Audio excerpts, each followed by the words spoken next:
आधार card नसल्याने पुढील शिक्षण व मूलभूत सुविधांच्या येणाऱ्या अडचणी याबाबत तहसीलदार प्रांताधिकारी यांना निवेदन सादर। चांदवड तालुक्यातील देवरगाव येथील इयत्ता 9वीत शिकणारी विद्यार्थिनी अनुष्का आप्पासाहेब शिरसाट इयत्ता 9वी या मुलीचे जन्माच्या नंतर आधार नोंदणी करून आधार कार्ड हे काढले होते।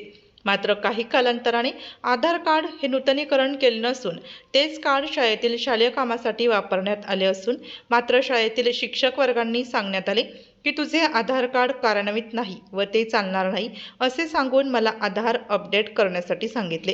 त्यामुळे चांदवड तालुक्यातील व नाशिक जिल्ह्यातील तर मुंबईचे आधार सेंटरचे हेड ऑफिस पर्यंत पोहोचले। मात्र तेथे आधार सेंटरवाले माझ्या हाताचे ठसे घेतात व मला सांगतात 15 दिवसात तुझे आधार कार्ड हे मिळेल। मात्र मला अजून आधार कार्ड मिळत नसल्याने शाळेत वारंवार मला आधार कार्डची विचारणा होत आहे। तरी मी पुढच्या वर्षी 10वी मध्ये जाईल, परंतु माझ्याकडे आधार कार्ड नसल्याने मला पुढच्या शिक्षणाची कुठलीही शासनाची सुविधा ही मिळत नाही। त्यामुळे मी आज चांदवड तहसील कार्यालय येथे आधार कार्ड मिळावा या संदर्भात अर्ज दिला आहे। एवढे करून देखील मला जर आधार कार्ड मिळाले नाही तर मला शासनाच्या शाळेमध्ये मिळणाऱ्या सुविधा जर मिळतच नसेल तर जगूनच फायदा काय, त्याकरिता मी माझ्या जीवाची आत्महत्या करणार असे त्या चिमुकलीने अनुष्का व पालकांनी सांगितले। तर या घटनेचा आढावा घेतला डीजे महाराष्ट्र न्यूजचे मुख्य संपादक देविदास जाधव यांनी। भारत सरकारने संपूर्ण व्यक्तीला आधार कार्ड काढलेलं आहे आणि या आधार कार्ड प्रत्येक ठिकाणी हे घेतले जात आहे। मात्र काही ठिकाणी आधार कार्ड जर नसेल तर तुमचं कुठलेच काम केले होत नाही असे शासनाचा नियम आहे। त्या संदर्भामध्ये आपल्या सोबत चांदवड तालुक्यातील एक देवरगाव येथील एक 9वी मध्ये शिकलेली मुलगी आहे। त्या मुलीला आतापर्यंत आधार कार्ड नाही। त्या आधार कार्डाच्या संदर्भात त्यांनी आतापर्यंत जागोजागी त्यांनी निवेदन दिले असेल, जागोजागी तक्रार केलेली असेल। शाळेत मात्र तिला विचारले असता शिक्षक लोक म्हणतात की आधार नाही तर तुला शाळेमध्ये कुठलीही प्रवेश फी नाही किंवा तुला कुठलेही या ठिकाणचे अनुदान मिळणार नाही अशा संदर्भामध्ये तिला म्हटले गेलेले आहे। आपण आता या ठिकाणी उभा आहे, ते ठिकाण आहे चांदवड तालुक्यातील आधार कार्डाचं केंद्र आहे। त्या केंद्राच्या समोर त्या मुलगी आहे, तिचे वडील आहे आणि तिच्या सोबत आपण आता विचारणार आहोत तिला का काय परिणाम आहे, आधार कार्ड का मिळत नाही या संदर्भात तिच्याशी बातचीत करणार। काय सांगाल बेटा तू? आधार कार्ड अपडेट नाहीये, आम्हाला शाळेत नाही बसून देते। आता 10वीचं वर्ष आहे, 10वीला फॉर्म बी भरून देत नाहीये, तर आता आम्ही काय करायचं? अपडेट नाहीये, एकच पर्याय आत्महत्या। पण आत्महत्येचा प्रकार झाला, परंतु तू आतापर्यंत काही कागदपत्राची पूर्तता केली, एखाद्या शासकीय कार्यालयामध्ये गेली, आधार कार्ड इथून नाही तर तू कुठपर्यंत गेली असं काही?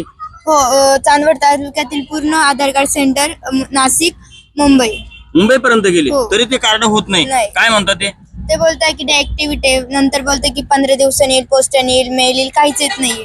आणि इथले चांदवडचे आधार कार्ड केंद्रवाले काय म्हणतात? ते पण तेच बोलते की मेल येईल, 15 दिवसांनी येईल, पोस्टाने येईल, पण काहीच होत नाहीये। मग तू आता शाळेत जाते का? नाही। शाळेचं पण घेते? कितीला आहे आता? 9वी पास झाले? नाही, द्यायचं 9वी पेपर देते। त्याचप्रमाणे आपल्या सोबत ती जी मुलगी आहे तिचे वडील पण आहे, त्या वडिलांशी संपर्क साधणार आहोत की पाल्यासाठी पालकांनी काय प्रयत्न केले हे आपल्याला त्यांना बघणं तितकं हे आहे। काय सांगाल दादा तुम्ही? साहेब, आम्ही आपले चांदवड तालुक्याचे पुरे आधार सेंटर आहे, तिकडे गेलो का तिचे फक्त ठसे घेता, फिंगर घेता आणि 15 दिवसांनी तुमचं आधार कार्ड येऊन जाईल, प्रत्येक ठिकाणी असे बोलते। त्याच्यानंतर आम्ही नाशिकला गेलो, नाशिकला 3 वर्ष चक्कर घातली। नासाडी पुलापाशी ऑफिस होतं त्यांचं आधार सेंटर वाल्याचं, तिथं गेलो, तिथं त्याने 3 वर्ष घालवले। फक्त या 15 दिवसाला आधार कार्ड घेऊन या, ठसे घेतो, आमक करतो, तसे काहीच नाही। तिथून निघालो आम्ही, मग तिच्या शाळेत गेलो। परत शाळेवाल्याने आम्हाला बोनोफाईट दिला, बोनोफाईटो आधार केंद्रवाल्याने बोनोफाईटो सही शिक्का आणा म्हणे तहसीलदाराचा। तहसीलदार साहेब म्हणते मी तुम्हाला सही शिक्का देणार नाही। मग आम्ही न्याय मागायचा, मग आम्ही आता आत्महत्या करायची, काय करायचं? तुम्ही आता काय निवेदन दिलं? काय निवेदन दिलं? काय सांगितलं निवेदनात? त्यांना सांगितलं आमच्या मुलीला न्याय मिळाला पाहिजे। तुम्ही आतापर्यंत मुलीचं आधार कार्डच काढलं नाही? काढेल होतं, पण मग ती लहानपणी काढेल होतं ना, त्याच्यानंतर ते अपडेटला गेलं, अपडेटच होत नाही। त्याच्यानंतर आम्ही मुंबई जाऊन आलो। किती दिवसात अपडेट केलं ते 4-5 वर्षानंतर? काढल्याच्या नंतर हो हो हो नंतर अपडेट नाही झालं. काहीच नाही झालं. फक्त हे आधार केंद्रवाले फक्त ठसे घेत्या, द्या 100 आणि द्या 200. काही मर्डर केल्याचे एवढे कागदपत्र होती नाही, त्याचे आम्ही एवढे कागदपत्र काढले. खरोखरच भारत सरकारने जे आधार कार्डाचा जे नियम काढला आहे तो नियम सर्व ठिकाणी लागू पडण्यासाठी करण्यासाठी ठेवलेला आहे. मात्र चांदोड तालुक्यातील देवरगाव येथील एक नवी म्हणली मुलगी, या मुलीचं पहिल्यांदा एक आधार कार्ड काढलं होतं. मात्र ते अपडेट करण्यासाठी 4 ते 5 वर्षानंतर ते अपडेट करण्यासाठी गेले असताना ते अपडेट झालं नाही.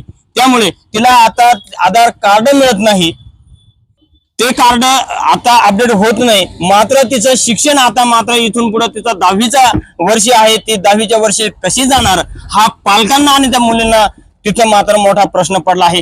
त्याकरिता आज चांदवड मधील तहसील आणि प्रांत कार्यालयामध्ये त्यांनी एक जिल्हाधिकारी या ठिकाणी त्यांनी आज एक तक्रार अर्ज म्हणून निवेदन दिलं आहे का आम्हाला या आधार कार्ड लवकरात लवकर मिळावा, नाही तर आम्ही या आधार कार्ड जर मिळालं नाही, आमच्या मुलीचं शिक्षण झालं नाही तर आम्ही आत्महत्या केल्याशिवाय पर्याय नाही, असं त्यांनी या ठिकाणी ठामपणे म्हणलं आहे.